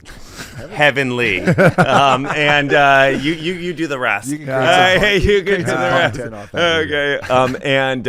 And I'm sitting there. This is the age of the fax machine for your young demo. That was a machine that you would use to give each other messages around the world via another machine. And I'm sitting there. Who Wants to Be a Millionaire is debuting, and the guy working at the house we were all renting basically comes in and goes, "Your office keeps calling. Your office keeps calling." And I'm like, "Why?" They say, "You need to look at your fax." And so I get a fax, and it's the ratings of Who Wants to Be a Millionaire. Then I get a fax of my call sheet, who was on my call sheet, and it was like the who's who of the entertainment industry. And I look at the ratings, and I call my assistant. I go, "You're an idiot. There's no way this show has 30% of the entire audience watching it." And he's like, no, it really does. And look at your call sheet. You got to call these people up. I'm like, give me tomorrow, because I don't quite believe this. Next day it went up. And I'm like, oh my gosh, I have made it. You're like, I'm like, who I'm wants in to be a heaven millionaire? currently. I do. Yeah. I do. I'm in heaven. Let me call you back. Give me 3 minutes. But I was so pumped, and that was like a moment. And then I remember actually going to Brazil with my dad and my power Ryan Seacrest. We were down. I know, strange combination, but we were all down there. We were having a trip, and my dad's a brilliant composer and artistic guy himself, but never made money. And I'm looking at another set of ratings on The Office, and we're coming back. I'm like 35, 36, and I go, I think I'm 35, and I go to my dad. I go, Dad, our lives are about to change. Like, one was like, I knew my career was set. Yeah. That I was like, oh my God, I'm going to be able to buy you an apartment. You know, like, it was like, this is a big deal for our family. Like, this thing is going to actually transform the livelihoods and the future of our entire Silverman clan here. And that was like a wow. Like, that was a deep moment too. My parents love Who Wants to Be a Millionaire. Like, Who doesn't? Yeah, they love it. I'll never forget the incredible. first guy who won it, right? Where he called his dad and he said, Dad, I'm just calling you to let you know. No, and there was a gay couple. Like, it was the universality of Fastest Finger, and all the gameplay in that show was so brilliant. Yeah. And the way the staging was and the lighting and Regis. I mean, it was an incredible show. And Regis was great. Yeah, he nailed it. Yeah, he did nail it. Is he still alive? I don't think so. I always wondered how far That was his, like, he was the perfect guy for the role. Perfect guy. You know, How long do you think it would have taken you to use a lifeline on Who Wants to Be a Millionaire? Scotty be like, Can I call my send boy you a Owen? question. 200 question. I'd like to go 50-50. I'd like to go lifeline. Ask the audience, And please. What was that babe's name? What was that babe's name? I got so many. Exactly. I know a smart guy. But by the way, you talk about transforming the way, the Office and the way that was always filmed transformed the way people, like the way a sitcom was filmed, and it just started to flow. And all of a sudden, you talk about like being an actor and having to make shift. Like those, they were just all. Well, I always say, like, first it was a faux documentary. Second, it had no laugh track. It was like nothing else that had ever been in the history of broadcast television. And what it also had was such a murderer's row of talent, right? When you think about Krasinski and you think about, Craig Robinson and Brian Baumgartner and Steve Carell and Ed Helms. And I mean, it was literally like an exceptional group of people coming together. But the way we worked, the camera was always on. Yeah. There was no moment I was just on you, Scotty, with a high, tight shot. I was always prepared as an actor, even if I was in the back of the accounting office, that the camera might pivot to me, and I better be ready with a look or response or connectivity to what's happening in the whole scene, so that it really transformed how things were shot. I then watched it get ripped off by everybody for like 15 years, and I called my partner on it, Greg Daniels. I'm like, Greg, everyone's ripping us off. Let's rip ourselves off and do another show. I'm like, why are we watching Modern Family? Why are we watching all these commercials? Why are we watching all this other stuff? Like, we should do it ourselves. So hence, that's why we're going to be launching a show in September on Peacock called The Paper. The Paper. I love it. What about when you were growing up, Benny? Like, I'm a big, I talk about NBC, obviously, you're the chairman. Like, I was a huge Seinfeld guy. Like, what shows motivated you, or what shows did you really watch? Like, wow, that's genius. I thought the Thursday night lineups on NBC were incredible. I'm older than you boys, but I love Cheers. I love Family Ties. Because Norm just passed away. Yeah, I know. I'm shocked. I thought he'd lived to 99. That guy's health regimen. I can't believe George went down. We got to spill some beer, boys. Yeah, I We know. all have a Right bar there. that we call our Cheers, right? You all have like your By own the way, bar. the song, everybody knows your Totally. name, Yeah. and he'd walk into the room, and Cliff Clavin, Yeah, the it was a great postman, character. would be like, "Hey Norm, what's shaking?" And he'd be like, "Couple of chins." Yeah, couple chins. Exactly. And I just love that. And then what they did in drama on NBC under Brandon Tartikoff, I ended up getting to meet, was an incredible mentor to me, and actually I worked for.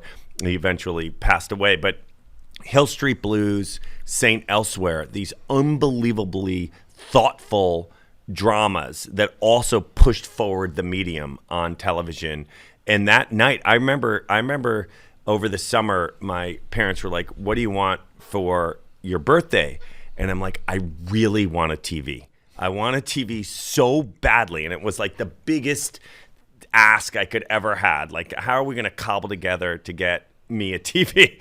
You know, and my grandparents, my dad and my mom, who were split up, all chipped in and got me a television. And I would just I would learn. I didn't know now. Like, if you tell your kids, by the way, they can watch TV and one day they can make it, but I would learn. And one thing for all your Canadian fans, because I know you have so many Canadian fans, like, all of that NBC lineup fed global. Yeah. And so I did a lot of work in connecting those shows, because they actually, that lineup, they would cherry pick the best shows in American TV and cobble together the most brilliant lineup for the Canadian audience, and a vast majority of it were those NBC shows that fed and fueled it. Yeah, I watched Cheers growing up with my dad, and like Sam Malone. Sammy made me want to, like, he's like a retired baseball player that owns a bar. I'm like, fuck, that's what I like. I'm like, I'm in. I'm good looking guy. I'm like, I have a role model. I would love to run a bar. I'd rather play in the NHL than run a bar. Right? It was just such a good feel. Where's Obies? Come on, we got to open that bar. Benny, when it comes to like shows, like obviously it's about making money, but like you talk about Seinfeld, like it's held up. You know, the time, it's still good. Like, is that the ultimate compliment towards shows and films? If they can hold up, and 20 years down the road, you turn it on, you're like, wow, that's still shot great. That still looks great. Is that your... I look at a lot of pals, right, you know, who are not in our industry, and they are much more successful on a financial level than me. But I love culture creation. I come from a avant-garde chamber music composing dad. My stepmom was is a brilliant violinist. My mom was an opera singer turned theater producer. And I grew up with high-octane intellectual arts and culture in my life. And my ultimate goal was to create culture and to communicate to a large audience and watch them kind of start picking it up. And so those moments when I'm on an airplane and there are 19 people laughing at the same time watching the same episode of a show I created, like, that moment is worth more than any kind of financial return. And I always tell people, I'm like, hits find money, right? Like, if you do it right, you're going to find a path to success. But the opportunity to create culture and communicate to people at scale with stuff you believe in and care about, because all my stuff is poppy and aspirational, you know, Ugly Betty, Jane the Virgin, The Office, like all this stuff, the upcoming Stick, they're positive, like, and they're places you want to be, and they're warm and they're familial, and they're worlds full of acceptance and connectivity. And I'm really proud of my work, but I'm also like so happy to see when they connect. I love when people talk about it. I love the random text from a high school buddy, like, I just saw your show or something. You know, like that kind of affirmation really makes me so validated. It's not just the name as the executive producer. I know Betty. I know Betty. Betty, this I'm is like, a Betty little, made this show too. Fuck, I know this guy. just a little maybe off topic, but you brought up the fact when you were younger you wanted a TV, and that was the 70s. That was your hockey stick. Like what we did. And then we went through the early 2000s where things took a drastic change for how you consumed content, right? Like, I remember being at a Lollapalooza and I'm sitting backstage and this guy's pitching everyone on the new Cosmopolitan Hotel, right? But he had it on the iPad and he's going through, and he took that time to be like, this is actually how all the kids are going to consume their content. It was the first time I really heard someone like advanced in kind of the tech space be like, they're not going to be TVs. They're going to be everything on content and streaming, right? I'm like, how the fuck is that going to work? There's no chance. But like, now here we are. We're streaming, and you're in the midst of it all. You're producing a ton of original content on streaming. But what's like in 10 years? Do you talk about that amongst like the big players? Like, where does it go from here? So is it all corporately, streaming? one of the moves we've made is we're investing in the creator economy, which is basically influencers who can not only build out and create content and grow audiences where the audience is, to your point, Scotty, on TikTok, on Instagram, on YouTube very specifically, but also what can they do to make money off of that audience is clear, right? There's 50 to 100 micro transactions, selling beer, selling hair care products, if that's their audience, whatever it is, because you have so much data, which we didn't have. We had Nielsen ratings that were basically a sample of 2,000 people representing 200 million people. Now you're one-to-one. You actually have the data. I have 79 grandmas in Tulsa loving you. Like, what are we selling them? That's what are crazy. we doing with them?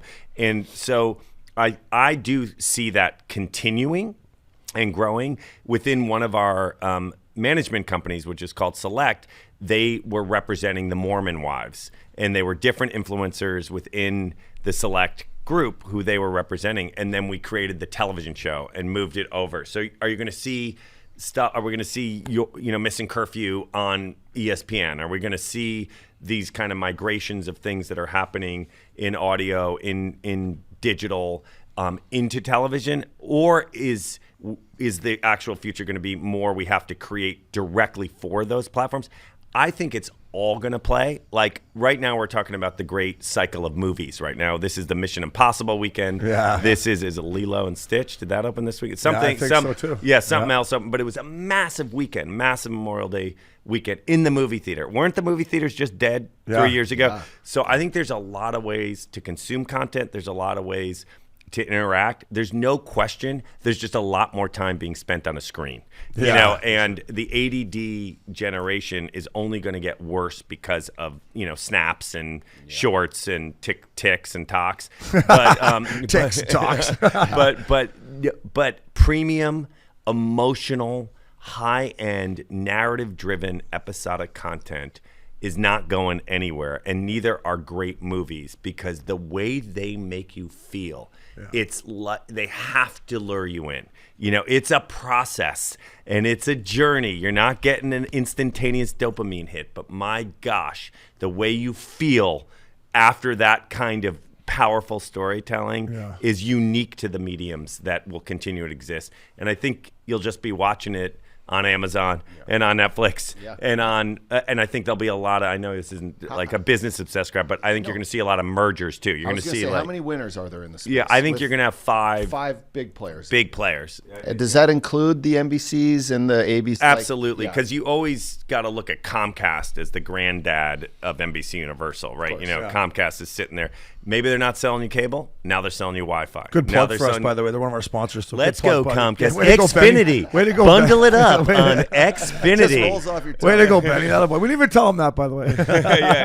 but correctly, they so people forget. But you're going to see a Paramount Plus need to merge with a Warner Brothers or with a Peacock. Like we can't sustain it. It's also getting expensive, right? I was just $29.99 for the ESPN Sports bundle. I know. Well, let's lead into the next part I want to talk about before we get into all your new shows coming out, because you got a ton and they're all great.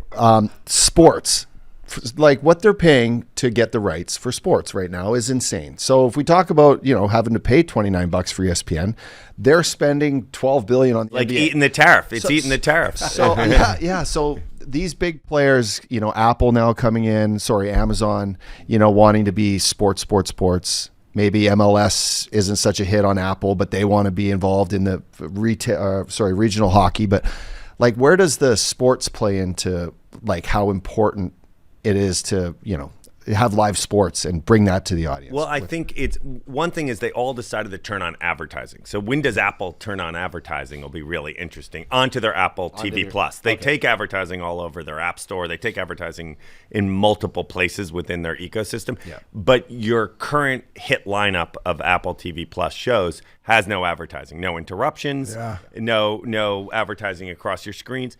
Netflix decided, hey, we're going to take advertising. Amazon has always taken advertising and taking it at scale and now really integrating it into Prime. Sports is still the greatest place to assemble a singular audience around a singular set of time. Yeah. And that means if your movie's opening the next day, if your new car release is coming out Tuesday, your new 100 restaurant chain is opening, that's the best way to hit them right before that event's going to happen. And it's a really good mechanism for delivering eyeballs at scale, at mass, and nothing beats it. And the emotion and drama of great sport, we're finally seeing it in the NBA, because the NBA tanks for the entire, at least you hockey bros, you go out there and you bring it. You bring it game 2 or game 7. Yeah. You don't freaking care. But there's a couple nights you take off. No, there's a couple. That's just because of hangovers. 50 in Columbus. Yeah, exactly. That might have impacted you. Sorry, coach. My hand hurts. Sorry, I was in Chicago last night. It was late night. Big recovery. Yeah. But you're seeing the ability of these guys to recognize the value of sports as part of their portfolio of content, but it also is great at driving awareness to your other content.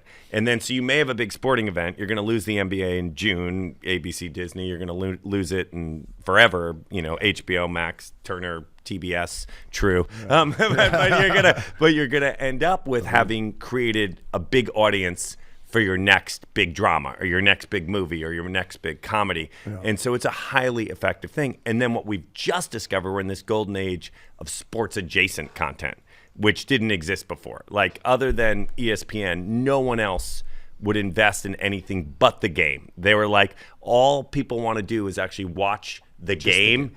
And now we're like, we want to watch the documentary about the history of the sport. We want to watch about these stories. We want to and so you're seeing more and more interesting stuff that is connected to sport. And North America loves its sport. Europe loves its sport. You know, it's like, it's not going, we want our kids to play sport. I mean, it's still a centerpiece of our modern humanity. Yeah, that's well said. Benny, I want to talk to you about Stick, buddy. You got the hat on there. I'm fired up for this fella. I am fired up for this. The trailer looks unbelievable. You talk about movies, great sports movies, great sports TV shows. Sports, when done properly, is amazing. I love Owen Wilson. How excited are you for this show? Because the trailer looks unbelievable. It's taken me so damn long to do this show.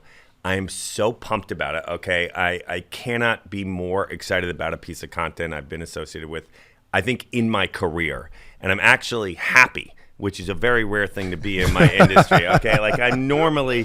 My life in Hollywood is spent being beaten up, chewed out, and said no to all day long, and it really can eat on you, and it's a big part of my identity. And I've obviously shifted so much of that identity to my family, but it really does play on you. And to have something good. I watched the first episode of this show, which premieres June 4th, which all of you will watch and love, I guarantee it.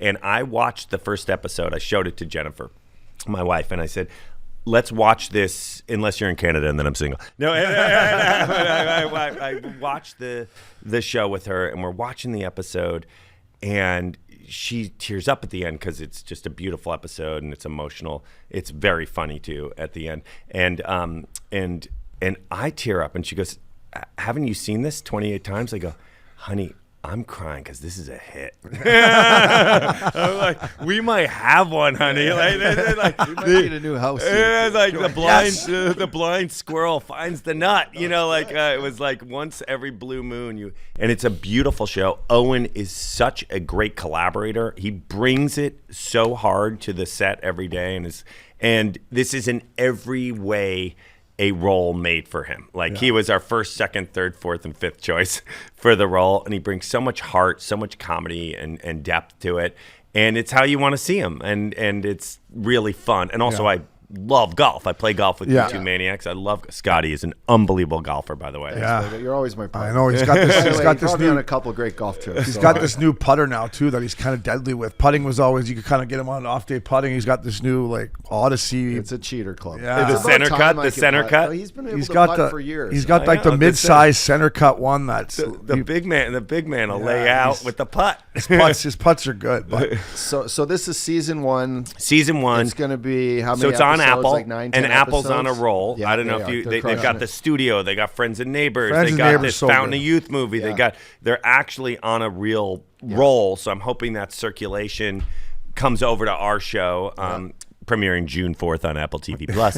But we're dropping 3 episodes of the show first, and then it'll be 2 at a time, like a kind of streaming thing. That's good. I like that. And let's get to it. And it is really exciting, and being in the world of, I have some great cameos for you sports fans. I got Keegan Bradley on the show, Captain America running our Ryder Cup show. He's so good. He's such a stud. Movie star eyes. He's like a real actual performer. Max Homo's got such comedy chops. Another friend of the show, Max. Yeah, we love Max. Well, those are 2 of our boys. Yeah, and they're funny. You know what I mean? And Max on social media his ex account is unbelievable. No, he's hilarious. really good. Yeah. Like he doesn't care. I mean, he cares, but he doesn't give a shit. Different language there. No, he says what he's honest. He's honest. He's honest. He's transparent. Yeah. Then we got Colin Morikawa, who I've fallen so deeply into as a human being. He's an exceptional guy. Another California kid, him and Homa, but like amazing guy, Berkeley grad, super bright, super focused, obviously a champion, but also brings so much energy to the show, was so nice, so helpful. And then Wyndham Clark, our a U.S. Open winner. So having those guys, and then the ultimate though is we got Jim Nantz and Trevor Immelman. Wow. And when you have the voice, hello friends, hello friends. We're sitting here at hole 12, and he that's not how he sounds, but he pretty close. He elevates whatever he touches, and then you just hear that voice. You know it's authentic. Yeah. You know you're in a real place, in a real environment. So having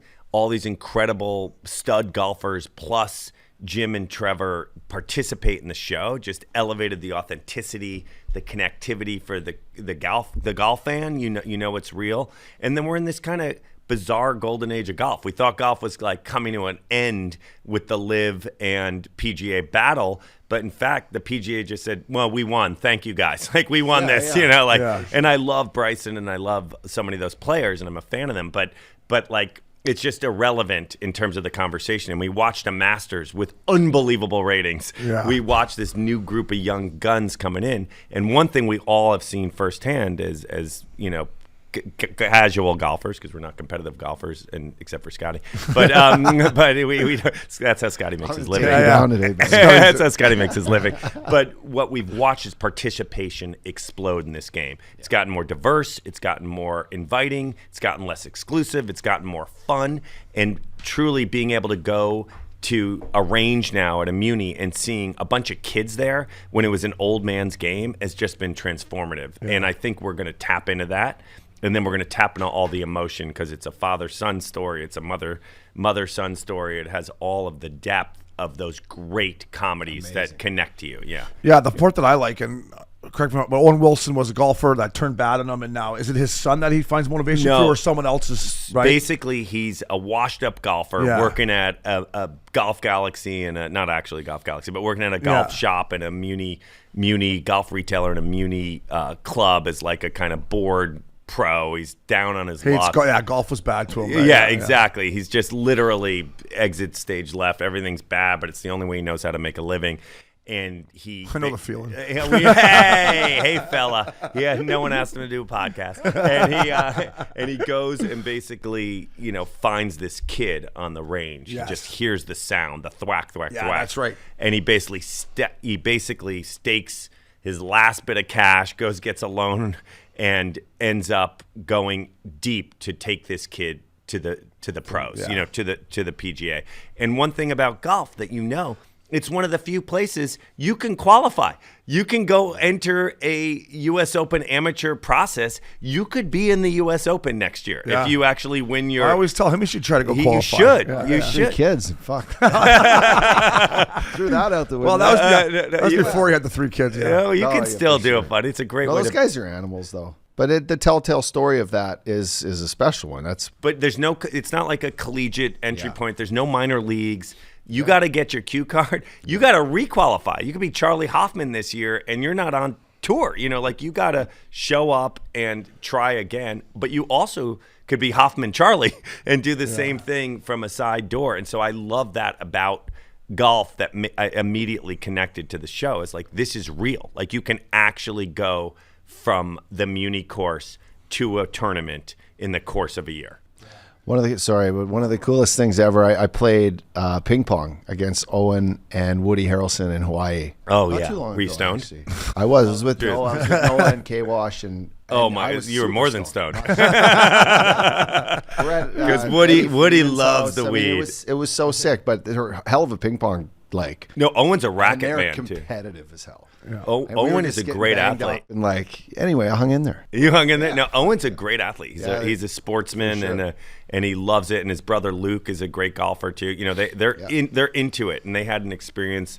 Owen almost rejected golf as a person because of his father's love of golf, which we all can relate to. Like you can sometimes have too much pressure around something, and so he's really feeling good about actually connecting back to this world that he grew up kind of in, but not quite loving. Yeah. But he ran track. Like he's an actual athlete, Unreal. Yeah, not just playing one on stick. I can't wait for that. And Benny, obviously the Untold Netflix stuff you did, buddy. They're unbelievable. I've been a fan of them forever, even before I became to be buddies with you. But I just watched The Fall of Favre, which was shot so unbelievable, and a crazy story. Like I knew what happened in New York with the sideline girl and all that stuff. Like I remember that when we were still playing, but the stuff after happened with the welfare and building the volleyball. Like that's Southern me, Mississippi, fake, real. Yeah, like I was like, holy shit, I am man. innocent. Yeah, like it was well done, man. It was deep, and you can see how a guy is so. He thinks he's bigger than the world, right? I can get away with whatever I want to do. I'm the quarterback of the Green Bay Packers. I'm Brett Favre, and you can see how it just kind of got away from him. I hope I'm giving him the benefit of the doubt on that, but it was really well done. How long does a piece like that take from the moment the story's there and you talk to someone like, hey, this is a story? Like it's not like the Wall Street Journal, You're not turning an article around. You're not just turning an article. You're like actually like, okay, like he's definitely not going to want to sit down and talk to us. Well, we tried. Maybe he should. He should have. Yeah, we tried. But tell his side. But wow, this is an incredible story. How do we how do we really dig? And then how do you make sure it's all truthful? Like, how do you really like? We are so thoughtful in our process. We are heavily focused on all the elements of what those documentaries are. Knock on wood, we've never been exposed in any way or sued or anything. But we are deeply conscious of telling a truthful and authentic story, and we go way into research and way into process. We're at least a year on those before they actually make it onto Netflix and or our other documentaries. We're doing Jerry West documentary for Amazon, which will be out. Kenya Barris directing, which will be out on Amazon in the fall as they start to build their basketball audience. But specifically on Favre and the Untolds, we work really hard. That's why they don't come out every week, because to make them, they're all jewels, right? They are all little films that you may not watch the franchise, but you may discover a single film. I'm a football fan. And then you slowly realize there are other ones, and you realize, what's uniting these are incredible stories around sport and sportsmen and women, and how do we get this full depth of experience, because these are world-class films. And I love the franchise, and I'm really excited about it. It's so good. Dude, a Shooting Guards I just watched was unbelievable. Yeah, I forgot about that story. No, you forget. They're kind of recent history. Yeah, they're recent history. Yeah. Like you watch them. One of your guys in the crew was like, I was 9 years old when that came out, so I didn't even know about it. And then there's guys like us, and we have like the kind of echo of it. We remember it, but we didn't realize what it was at the time. And then we find footage and material. And that was so good. Of like Gilbert Arenas, I didn't know first of all was such a jokester or whatever, right? But we've played with guys like that. But that just goes to show you, someone you play with or work with, you don't know where they came from, you don't know what their background is. Gilbert had no idea that this guy was actually like, all right, but you keep I'm fucking street. I'm real. I'm from fucking Compton here, bro, or whatever. Like, and Gilbert after was like, wow, man, I didn't, that's to me, I remember it, but I'm like, wow, that's a good point. Never know, make sure you know what's going on with you could get shot. Yeah, exactly. I'm like, that's not a guy you want to, maybe push around and make fun of. No, 100. That's what I took out of that. I was like, wow, you got to really know who you're playing with, who you're working with, and what you can kind of, get away with or lean on people. I love comedy, and I like teasing people, and I do it all the time. And so, you're good at it. So luckily, I try and do it with a smile and not into the right audience. But my son punched me today. I was poking that bear, and he's a big kid. And he almost laid me out. Yeah. But you gotta be. I mean, that was a great lesson from that. And I think the goal with the Untolds is to actually give you something to take with you out of it, and whether it's Marty Fish and what he went through, and his mental challenges and breaking point, or Manti Te'o and that the girlfriend who didn't exist. Yeah, that's the one there where I that one to me, I was a Notre Dame fan growing up, and I remember this happening to Manti Te'o, and I'm like, what a loser. No, we all turned on him. And then as soon as I started watching Untold, I'm like, man, I feel bad for this guy. No, and you realize he's being catfished, and it was a man being a woman, being a man, and he's trying to play and win a national championship and be a top 5 pick, and I'm like, geez, I just thought this guy was kind of a idiot, but he really got taken advantage of. And then he shows up, and then through that film, we kind of really brought him back, and so really did. He showed up at Notre Dame and to a hero's welcome, because they realized, wow, this guy did so much pre-NIL, by the way. Mm-hmm. This guy gave as so many of those guys did, like Johnny Manziel and Johnny Football, one of our dogs. These guys put their moneymaker, baby. But they weren't allowed to make money. I right? forgot how famous But Johnny Manziel was. Dude, he at got that busted point. for a couple autographs, and it's like now I think he helped open the door so that Eli's Totally. nephew could make $10 million, and it's so now people don't want to leave college because they're making so much money as a rower on the University of Iowa No, or exactly. whatever it is. No, and the one with Johnny Manziel is I forgot how famous he was as a college football. Like he was hanging out in Hollywood, New York, with these A-listers. He was an A-lister and playing college at Texas A&M. Like, well, he was a relatable guy. Like football is filled with guys who don't seem like people you would see. Like you see a football player walking through an airport, you're like, that guy's a football player. You see, like or whatever. Yeah, he's a monster. He's Jesus. a big, big human. And whereas Johnny was like a ballerina. Like Johnny was like looking at somebody that could come off of a different kind of team and show up, and he just moved and gave his heart, played lights out, didn't listen to anyone, absolutely self-abuse, but won. And he knew how to win. And he got punished for it by those on top. And the Cleveland Browns treated him like shit. And look where the Browns are today. They should have actually helped him. And those old dogs there should have actually invited him in and like just taught him the ropes instead of ostracize him and throw him out. They still haven't won. Yeah, I know they got now they got 6 quarterbacks. Where's Bernie Kosar? Now they got 6 quarterbacks in their quarterback room. There probably hasn't been a guy that just doesn't look at the playbook ever since him. I don't watch the tape. I don't watch the tape. And just like get open. Exactly. Yeah. I get that at college. In the NFL, you got to eventually probably watch tape. But he's You like, got to be part of the team. I'm a reading reactor here, boys. I don't need to watch film. No, that's his whole thing. Yeah. And another one for me, Benny, obviously was a Danbury Thrashers one. Which Let's go, in hockey fans. In the hockey world, to us, it was unbelievable. A guy who we had on after Mike Rupp was the guy they brought in during the lockout and was like, offered him a sports car. What kind of sports car he want and paid him in a briefcase. And Rupper's like, Did what's that going come on? out during COVID, Benny? Yeah, that was like this story that I remember watching it and being like, this is amazing. I needed this right now. Like it was almost like I needed to see that. No, and it was during that funny, time and it had everything. But you're like, how did we not know about this? It was like reality slapshot. Like, the way the team, it was really well done. so good. And Jimmy Galante, the owner of that team, and the father-son relationship, the thuggery, but then also the fans loving it so much. And that whole hockey league has exploded. We should have just invested in that team before we made the film, but that whole league has taken off in and around the popularity of that film, and people are like, wow, this level of hockey is not only good, it's like fun and very fan-oriented and a lot of stuff going on, kind of like the Vegas Sharks. Like they put on a show.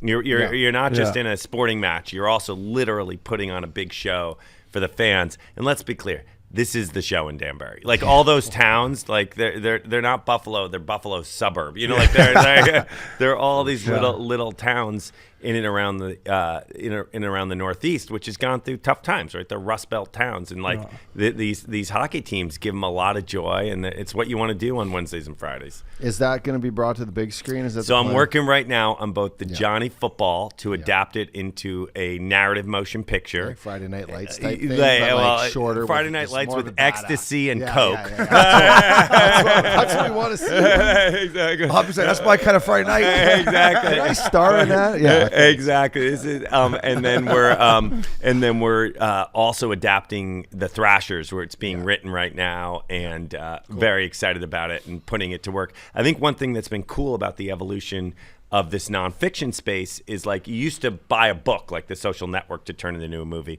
Now you're using these documentaries to actually be IP, intellectual property, to adapt into a movie. So what's been so good is because they're not inherently like financially as big, because they don't cost as much, and you produce them for what you get. But now they're also providing this potential pathway into other things, and that's really fun and exciting to keep the journey going. I love Johnny, by the way, great golfer too. Johnny's and dad was a golf coach, and Johnny's a good player. Is he? Yeah. Yeah, I'd like Johnny versus Scotty. That's There you go. Hey, boom. That's Let's a- make yeah. that. Let's make that. Let's I'll go. caddy for you. I'll caddy for you. We could get some I advertising. love Swamp Kings too. Just before we put the wrap on Oh Untold, man, Swamp Kings University was of so Florida. good, Yeah, dude. I wanted mean, more. I wanted to go a little. The one deeper of where on they're that. just like the 1 year they're like instead of going to the parties, the whole team just goes in the gym and they're just lifting weights. They're gonna kill people. I'm like, these guys are fucking ready to rock. Like, No, they're like, fuck the parties, boys. We're winning the national championship. Let's go. No, that Untold franchise has brought me so much joy and so much connectivity. Like, as I travel the world, I have that love of culture, as I share with you boys. And I love, like, I can see a little lady coming over to me and I'm like, you like Jane the Virgin, don't you? She goes, I love your Jane the Virgin. And then I can see my bros, like, and they're like, that fucking Untold is so good. And then I can see my kids' friends and like, oh my God, The Office. Tell me about Dwight Schrute. You know, so like, it's so nice to be able to like kind of have content that hits different demos. Yeah, Benny, I wanted to ask you about golf. You said you're bringing back the skins game? Or? Bringing back the skins game Yeah. with my buddy from Pro Shop and the PGA. Sweet. So it's like the continual manifestation of your own dreams. My son Meyer is a ridiculously good golfer, and I would take him. He's the only chance I got, the only Silverman who could take down Mr. Scotty over here. But loving the experience that I've had on stick and the connectivity to these great athletes, and then now this opportunity to bring back skins, like a literal kind of made for television event with gambling and stakes, like reverse purse where we're like loading the checkbook, but you could leave with nothing. This isn't like the match which fell off the earth with its shorts wearing bullshit. This is hardcore premium PGA level production value and real stakes where you could win the whole pot, or you could leave with awesome. nada and hole by hole progression. And everyone's playing skins now. Anyone who likes golf, you play the game now. It's we such grew a up. fun I one. mean, we're lucky enough we've got to know Freddie Couples. He's a member at Big Canyon. Love He used Freddie. to play the skins games, and I used to watch them play on TV, the skins games, and then it just went away. I was like, fucking. We're thinking that Freddie is actually one of the guys we're thinking of including in the mix, because unlike a 4-day tournament where it's really hard to kind of sustain the level. Like Freddie shows up the first 2 days of the Masters every year. Yeah. You're right. Yeah, and then yeah. there's a moment where he's 50 plus and the 28-year-old walking the hills of Augusta Yeah, is because it's more hilly than you realize on TV. But walking the hills of Augusta, like, and it wears on him. And then you can, in skins though, you win the right hole, you could be walking away with a lot of cash. Yeah. So I kind of like the idea of bringing in Freddie. It's all about the carryovers. Just time it, right? Yeah. Just He's got You gotta show up. Yeah, show up. He's right for TV. So Yeah. No, he's so cool. And that look. Yeah. What a look. Yeah, the What first a time guy. I played golf through with Edmonton, by the way. it was this Telus Skins game back in the day. But we played Maroon Creek, your beautiful course in Aspen, which is unbelievable. And I got off to a hot start. Up dog. you I ever? was. Benny's like, "What's your handicap?" I'm like, "I'm an 8 or a 9." He's like, "Okay, go Three under through 9. And he's kind of looking at me like, "What the fuck?" And I'm like, "Dude, just wait." And I'm like, "I'm not gonna get invited back here if I fire another 3 under here, up dog. Benny's never gonna invite me back." And then I think I shot 44 on the back or something. No, but you were still broke. All three of us we all broke 80. broke 80. What a beautiful course. Oh, it's so it's nice. just so perfect, the location I of it. love Colorado. Yeah. Colorado works. It's purple. Yeah, for sure. It's not blue. It's not red. It just Oh, it's works. great. Yeah. It's just Everything right. they like their cops and they like their women. It's Yeah. a good thing. They Yeah. take care of everybody equally. Colorado works. Yeah. How many times did you get on the mountain? A lot? Were you on this A mountain? lot. Yeah. A lot. Don't tell my boss I on my won't- board. I won't- But I yeah, won't- yeah, I I won't. love Yeah. skiing. I love What's skiing. your favorite? My I'm favorite. +4 in the moguls right Yeah, now. you're good. I skied with you and Evan Beauty Alert Nap. Oh, Evan, a former Eastern Washington. He's a good little skier too. Maybe eh? Eastern Washington State. Not quite Yeah, sure. yeah. Whatever it is, it works. No, he can ski, Yeah. man. Yeah. My favorite mountain's Aspen Highlands. I don't know, but which one do you like? I love Highlands. It's out my back door. I live there, and it's just such a great time. And that Cloud9 rocks, and like see all the drunks in their marshmallow costumes, Right? and then It's unbelievable. and it's so fun, and it's got like all different kinds of terrain. Some of the best groomers in America, but also some. It's awesome being outside, which is a unifying theme between all these sports. Being able to be outside and do an activity, it's just so good for you. It's also, I love these sports because they're multi-generational. I've skied with my mom at age 80 and my son good at age point. 5, and there's not a lot of things you can do, and like golf gives you that with the handicapping system. Like I just love these kind of physical things that bring you out together into nature, and it's better for you than a lot of the other options you can do as a unit. We've all been to the trampoline park, but that ain't fun. My nephews love the trampoline park. Oh, come on, I'll break a back on that thing. Come on, fellas. But about Cloud9 though, my first time I ever went there, everyone was drunk coming out, but one of the drunkest guys I've ever seen coming out there, he just throws his skis on and he just fucking goes. And I'm like, I'm gonna follow this guy a bit, and I'm kind of keeping up, but I'm not really. Boom, takes his skis off, jumps in his car, just fucking right. I'm like, that was unbelievable. I don't know if it's to say, I don't know if he should be driving, but if he can ski, if he can ski like that, he can get sure. home, because he was just, and it's dark almost, right? It's By just the like, way, you better. One thing about you're in the moment. If your brain wanders while you're going 50 miles an hour down a run, you are gonzo. I broke my back skiing. I was focused at the time. I just was a random accident, and you better stay focused. At my kids' school in Aspen, there is literally a crutches area. So like during the winter, there is no question that 2 or 3 kids per class have a hurt knee, a hurt ankle. They did something to themselves on the mountain, a shoulder, whatever. And there's literally this zone with crutches where you leave your crutches. Pick you're in a class crutch, now. leave a crutch. Yeah, exactly. I mean, Totally. it's tough, but it's awesome. Stay focused. It's good for the kids though up there. Yeah. Oh, it's so Right? beautiful. It's good for the it's kids. just not good for your MX, is it? No. Hey, you can cook. Yeah. I might need a guy to sign for Maroon Creek maybe one day though. Hey, That baby, would we be a got goal you. to join Well, he's me. trying to get a sponsor right here. Yeah. He's trying to get a Sponsor He's trying to get By the way, I I'd be had a school proud up there. I'd be proud to be associated with you boys. Yeah, that was great. Yeah, Benny, thank you Appreciate so much, coming buddy, in. for taking the time, and we really appreciate this, and good luck with everything. I can't wait for Stick. I cannot wait. Let's go, June 4th, boys. right? June 4th. I cannot wait. Let's tee it up. So I can't play today, but I want to play 18-hole match with you again. We'll do it. Let's We'll do it all. Love being with you boys. Go Oilers. Go Oilers, baby. Great.